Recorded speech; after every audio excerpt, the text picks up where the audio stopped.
तो देखिए आपका क्वेश्चन क्या कह रहा है। फर्स्ट ऑफ ऑल हम ना डायग्राम ड्रॉ कर लेंगे, क्योंकि फिजिक्स में मैंने बताया न्यूमेरिकल करते हुए हमें डायग्राम ड्रॉ को जरूर करना चाहिए, ठीक है। A ball is thrown vertically upward with a velocity of 20 metre per second, ठीक है। एक बॉल है, उसको हमने 20 मीटर पर सेकेंड की स्पीड से ऊपर थ्रो किया, ठीक है। A ball is throne upward, चलिए उसकी स्पीड क्या है 20 मीटर पर सेकंड। तो ये स्पीड क्या होगी, इसकी इनिशियल वेलोसिटी होगी।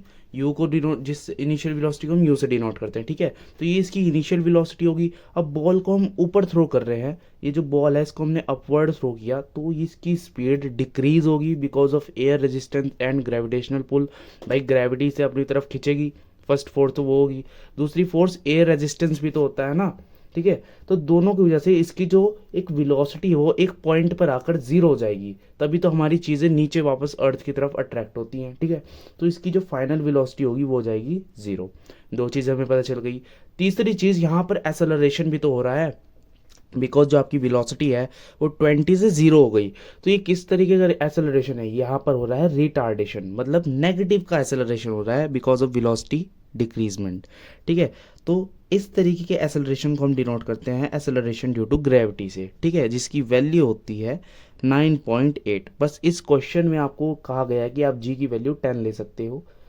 अब एक गलती है यहाँ पर, ये जो जी की वैल्यू है वो है negative because of decreasement, retardation की वजह से, ठीक है। एसेलरेशन आपका घट रहा है, वेलोसिटी आपकी घट रही है, सॉरी।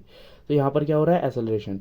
अभी तक हमें तीन चीज़ें पता चल चुकी है, final velocity, acceleration due to gravity और आपका यू। अब हमें क्या नहीं पता, वो हम आगे बढ़ते हैं अभी क्वेश्चन को।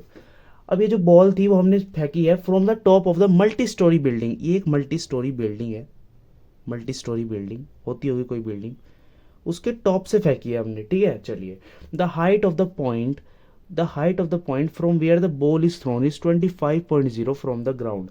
जो ये पॉइंट है ना, जिस पॉइंट से हमने बॉल फेंकी है, वो पॉइंट ग्राउंड से 25.0 मीटर ऊपर है। मतलब उसकी जो हाइट है मल्टी स्टोरी बिल्डिंग की, एक तरीके से इन्होंने हाइट दे दी, वो है 25.0 मीटर, ठीक है। चलिए, फर्स्ट पार्ट इन्होंने हमें क्या कहा है, how high the ball will rise. ये जो बॉल है जब हमने ऊपर फेंकी थी, ये कितना ऊपर जाएगी, एक तरीके से हमें निकालना है एस, ठीक है, डिस्टेंस निकालना है हमें। दूसरी चीज़ इन्होंने क्या है, चलो दूसरा पार्ट हम बाद में देखेंगे, फर्स्ट ऑफ ऑल हम इसको ही सॉल्व करते हैं। चलिए, तो अब यहाँ पर देखो इक्वेशन ऑफ मोशन लगेगी। इक्वेशन ऑफ मोशन तीन होती है, सबसे ज़्यादा सुटेबल ये वाली रहेगी, v square minus u square equals to 2as। अब ये देखो मैंने तो इक्वेशन एकदम बता दी, पर आप नहीं बता पाओगे, आपको तीन इक्वेशन लिखनी पड़ेगी। फिर आप देखना उसके पास आपको कौन सी सुटेबल है। सुटेबल से मतलब आपके पास कितनी ज़्यादा चीज़ है एक इक्वेशन की। जिस तरीके से मेरे पास वी है यहाँ पर, जो कि फाइनल वेलोसिटी है 0, इनिशियल वेलोसिटी कितनी है 20, तो 20 का स्क्वायर होता है 400, नेगेटिव का साइन बाहर रहता है। 2, एसेलरेशन मेरे पास है -10, डिस्टेंस ही तो मुझे निकालना है। चलिए, तो -400 अपॉन -20 इक्वल्स टू एस। 0 से 0 गया, माइनस से माइनस गया, 220। तो हमारा जो डिस्टेंस था वो कितना आ गया 20 मीटर, ठीक है। ये हमारा डिस्टेंस आ गया, ए पार्ट का आंसर हमारा आ चुका है। सेकेंड पार्ट देखो, अब सेकेंड पार्ट क्या कहा है इन्होंने, how long will it before the ball hits the ground. मतलब ये कितना ऊपर जाएगी, कितना मतलब ये पूरा हमें एक तरीके से टाइम बताना है, ठीक है। क्वेश्चन की लैंग्वेज समझ लिया करो पहले। देखो इसने क्या कहा है, how long will it be before the ball hits the ground. वो कितनी देर ऊपर रही है जब ग्राउंड को हिट करने से पहले, ठीक है। तो हमें एक तरीके से टाइम बताना है। टाइम कैसे निकालेंगे, देखो फर्स्ट ऑफ ऑल बॉल, यहाँ पे दोबारा ड्रॉ कर रहा हूँ। First of all ball multi storeys है, इतना ऊपर गई है, मतलब यहाँ तक जाने में उसे टाइम लगा, फिर उसे इतना टाइम नीचे आने में लगा है, ठीक है। वो एकदम ग्राउंड पे आई है ना, क्योंकि मल्टी स्टोरी बिल्डिंग से एकदम नीचे आई है। तो ये तीन पार्ट एक तरीके से हो चुके हैं। चलिए हम निकाल लेते हैं। देखो इतना पार्ट तो हम, इतना टाइम तो हम निकाल सकते हैं। ये इतना टाइम कैसे निकाल सकते हैं, दूसरी इक्वेशन लगा के, v equals to u plus a t वाली इक्वेशन लगा के। यहाँ पर फाइनल वेलोसिटी थी 0, इनिशियल क्या थी 20, एसेलरेशन क्या था -10, और टाइम तो टाइम था। 20 को उधर ले जाओ, -20 अपॉन -10 इक्वल्स टू टी। तो ये आपका टाइम क्या आ गया 2 मिनट, सॉरी 2 सेकंड, ठीक है। तो ये 2 सेकंड में इतना डिस्टेंस उसने कवर किया था। ये 2 सेकंड तो आपके पास आ चुके हैं। अब ये डिस्टेंस आप कैसे निकालेंगे, ये वाला डिस्टेंस देखो। अब मैं थोड़ा ऊपर ले जा रहा हूँ, दोबारा से डायग्राम देखना पड़ेगा। ये मल्टी स्टोरी बिल्डिंग, इसकी हाइट गिवन थी हमें 25.0 मीटर।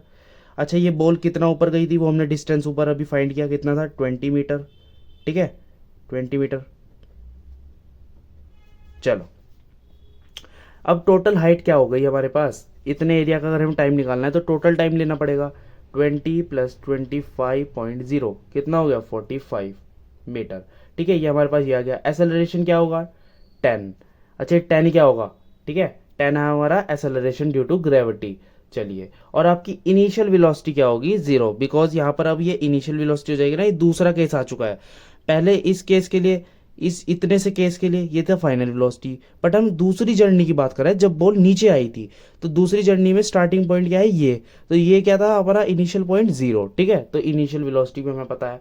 अब हम इक्वेशन लगा देंगे x = ut + ½ a t²। ठीक है, ये वाली लगाएंगे। तो s क्या था अपने पास, 45। चलिए, इक्वल्स टू u क्या था अपने पास, 0। तो 0 × t, ये तो पूरा पूरा 0 हो जाएगा, प्लस हाफ a क्या था 10, और t² वही तो हमें निकालना है। ठीक है, 2 5 5 नीचे ले जाओ 9 इक्वल्स टू t स्क्वायर, इधर आया रूट बन जाएगा। ये स्क्वायर जब भी कभी इधर आता है तो वो रूट बन जाता है। तो 9 का रूट 3 इक्वल्स टू टाइम। ठीक है, अब कोई कहेंगे रूट तो हमेशा पॉजिटिव और नेगेटिव में खुलता है, तो टाइम कांट भी नेगेटिव, इसलिए नेगेटिव वाला केस हमने नेगलेक्ट कर दिया।